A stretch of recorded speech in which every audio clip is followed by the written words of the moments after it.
جی کوئی 70 سال کی عمر تھی، اس وقت پوچھا حضرت امام اعظم ابو حنیفہ سے، حضور آپ کی عمر کتنی ہے؟ تو بے ساختہ کہنے لگے 2 سال کا ہوں۔ تو ایک نے کہا آپ بہت محترم شخصیت ہیں، آپ مزاح فرما رہے ہیں، تفنن، آپ مزاح فرما رہے ہیں، آپ کی عمر تو 2 سال کی نہیں ہے۔ فرمایا لولا السنتان یا لولا السنتان لہلک النعمان، اگر 2 سال جو جعفر صادق کی خدمت میں رہا وہ میری زندگی سے نکال دو تو میری زندگی نہیں، میری زندگی تو ہے ہی وہ جو جعفر صادق کے ساتھ گزاری ہے، ان سے سیکھنے میں گزاری ہے، ان سے سمجھنے میں گزاری ہے۔ صلوات پڑھ لیں گے محمد و آل محمد۔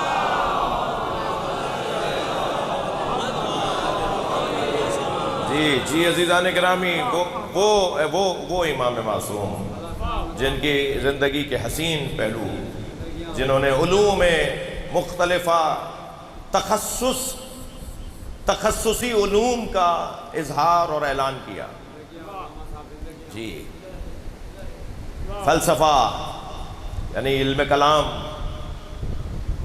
اور میں چونکہ جانتا ہوں کہ فلسفہ بولوں گا تو کہیں مجھے روک لے گا کہ مولانا کیونکہ بڑی تعداد میں ہمارے یہاں بزرگ ہیں جو فلسفے کو علم کلام نہیں کہتے ہیں، علم کلام بولو فلسفہ نہیں بولو۔ جی ہاں مشکل ہے، یہاں تھوڑی سی علمی الجھن ہے، تو جانتا ہوں یہ الجھن کیا ہے، اس کو جانتے ہوئے عرض کر رہا ہوں کہ امام نے علم کلام کا ایک مخصوص ایک خاص ماہر اپنا شاگرد تیار کیا۔ جی علم فقہ کا علیحدہ، علم حدیث کا علیحدہ، تفسیر قرآن کا ایک شاگرد اپنا خاص علیحدہ تیار کیا۔ اور پھر جب کبھی کوئی سوال کرنے آتا تھا تو حضرت فرماتے تھے تمہارا سوال کس موضوع پر ہے؟ اگر وہ کہتا تھا کہ میں کلامی اللہ کے وجود پر بات کرنا چاہتا ہوں تو حضرت فرماتے تھے حشام کو بلاؤ، اس کا جواب وہ دیں گے۔ یعنی امام کے ہوتے ہوئے امام فرماتے تھے انہیں بلاؤ۔ ایک نظام بنا کے دے رہے ہیں کہ متخصصوں سے رجوع کیا جائے، ماہرین سے رجوع کیا جائے۔ امام کے زمانے میں یہ متخصصوں کو امام نے پرورش دی اور اس انداز سے اپنی امت اور اپنے چاہنے والوں کی ہدایت فرمائی۔ جی صحیح السند حدیث جو امام سے نقل ہوئی ہیں ان میں سے ایک حدیث ہدیہ کر رہا ہوں، کیونکہ ایام بھی اس حکم کی تیاری کے ہیں، اس لیے میں حدیث آپ کو صحیح حدیث اور حدیث کی قسمیں 18 قسمیں علماء علم حدیث نے بیان کی ہیں، مگر جو حدیث کی اعلیٰ ترین قسمیں ہیں ان میں ایک حسن ہے، ایک صحیح ہے، ایک مستند ہے،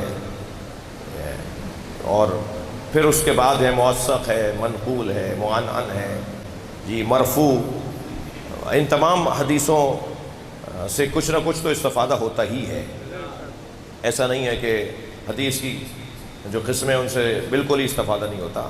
بعض حدیثیں جو مثال کے طور پہ مرفوع ہیں یا منقول ہیں یا مثلاً موضوع ہیں، جن کے اوپر علماء بعض کہہ دیتے ہیں یہ موضوع حدیث ہے، تو اس سے بھی استفادہ ہوتا ہے، موضوع حدیث سے بھی استفادہ ہوتا ہے۔ وہ معیت کے طور پر، مددگار کے طور پر حدیثوں، صحیح حدیث کی مدد کے طور پر آتی ہے۔ یعنی اگر موضوع حدیث اور مرفوع حدیث ہو تو اور صحیح حدیث بھی اسی مضمون کی ہو تو پھر صحیح حدیث کی مدد کے لیے ان حدیثوں کو لے لیا جاتا ہے۔ لیکن فرض کیجئے کہ اس موضوع پہ صحیح حدیث نہ ہو اور صرف موضوع اور مرفوع حدیث ہو تو پھر اس سے استفادہ نہیں کیا جاتا، کیونکہ اس کا امکان کم سے کم رہ جاتا ہے کہ یہ معصوم نے فرمایا بھی ہے یا نہیں ہے۔ لیکن اگر صحیح حدیث اسی مضمون کی ہو اور پھر مرفوع بھی اسی مضمون کی ہو اور موضوع بھی اسی مضمون کی ہو تو پھر اس کو سہارے کے طور پہ لیتے ہیں کہ نہیں معصوم نے فرمایا تو ہے مگر ہم اس بنیاد پر مان رہے ہیں، اور یہ حدیث بھی صحیح ہو سکتا ہے وہ اور بات ہے کہ بیچ میں ایک راوی گر گیا ہے لہٰذا مرفوع ہو گئی ہے، وہ ان فلانی شجر ہے، جیسے آپ کے میرے اور خاص طور پہ سادات کے شجرے ہیں نا، ایسے حدیثوں کے بھی شجرے ہیں۔ حدیث بھی بتاتی ہے کہ ان فلان ان فلان ان فلان۔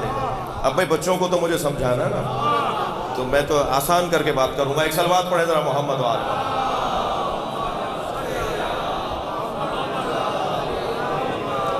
تو صحیح حدیث میرے معصوم امام کی، صحیح حدیث میں آپ کو امام معصوم کی سنا رہا ہوں۔ صحیح حدیث کی ایک اور کسوٹی دے دیتا ہوں کہ صحیح حدیث کو ہم کیا مطلب ہے، صحیح حدیث کا مولانا کیا مطلب ہے؟ تو وہ اصطلاحی گفتگو سے ہاتھ اٹھاتے ہوئے، مدرسے کی باتوں سے ہاتھ اٹھاتے ہوئے میں مفہوم ان باتوں کا کہہ دوں کہ صحیح حدیث اسے کہتے ہیں جس کے لیے آپ قرآن پہ ہاتھ رکھ کے قسم کھا لیں کہ یہ معصوم نے کہا ہے. آپ اللہ رسول کی قسم کھا کے کہیں یہ معصوم نے کہا ہے، اسے صحیح حدیث کہا جاتا ہے. یعنی جس پر یقین ہو کہ یہ معصوم سے صادر ہوئی ہے. ان صحیح حدیثوں میں ایک حدیث امام فرماتے ہیں جس شخص کی صحت اور جس شخص کی ثروت نصاب کے مطابق ہو، توجہ چاہوں گا، جس کی صحت اور جس کی ثروت نصاب کے مطابق ہو اور وہ حج کرنے نہ جائے، فَلْيَمُتْ نَصْرَانِيًا اَوْ یہودیہ، جس کی صحت بھی صحیح ہو اور جس کے پاس پیسہ بھی مکمل ہو، وہ اگر حج کرنے نہ جائے تو وہ یہودی مرے یا نصرانی مرے، ہمیں اس کی کوئی فکر ہی نہیں. جی لہٰذا میرے عزیزو، بہت اہمیت کی حامل بات ہے جسے حج بیت اللہ کہا جاتا ہے. میں نے امیر صاحب ایک مقالہ لکھنے کی مجھے توفیق ہوئی، حج اور آئمہ اہل بیت اور حج، کس امام نے کیسے حج کیا، سب سے زیادہ کس امام نے حج کیے ہیں، کون کون سے امام ہیں جنہوں نے کثرت سے حج کیا ہے. امام زین العابدین علیہ السلام،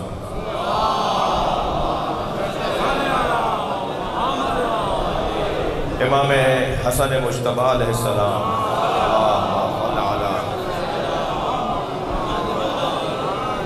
کثرت سے حج کرنے والے ائمہ میں 25 حج، 24 حج، ظاہری طور پر تعداد بتا رہا ہوں، ورنہ حج ہوتا ہی نہیں ہے جب تک کہ امام نہ آئے. حج بیت اللہ میں امام پہنچتے ہیں، اور پھر واقعات، اور پھر حج کرتے ہوئے اور طواف کرتے ہوئے اور صفا و مروہ کے درمیان اور منی اور مزدلفہ میں جو روایات آئی ہیں ائمہ اہل بیت سے، انہیں جمع کریں گے تو ایک بڑا حسین منظر بنے گا. کتنا بڑا مشہور واقعہ ہے وہ جو امام زین العابدین علیہ السلام حج کرنے کے لیے طواف خانہ کعبہ کے لیے، اللہم صل علی محمد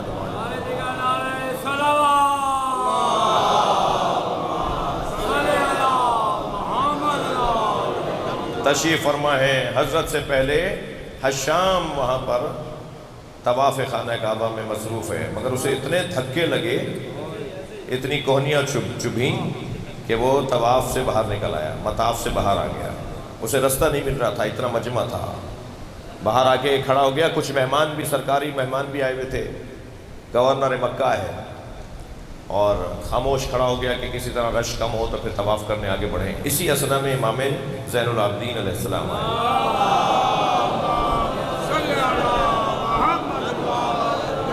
اور جیسے ہی حضرت نے مطاف میں قدم رکھا تو مجمع ایک مرتبہ ایسے ہٹنے لگا جیسے دریائے نیل پہ حضرت موسیٰ نے عصا مار دیا.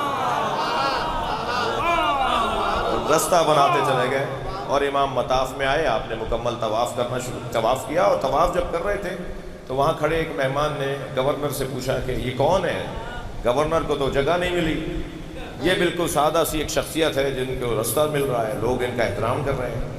تو کہنے لگا میں نہیں جانتا. جی جانتا تھا اور نہیں جانتا، تجاہل عارفانہ.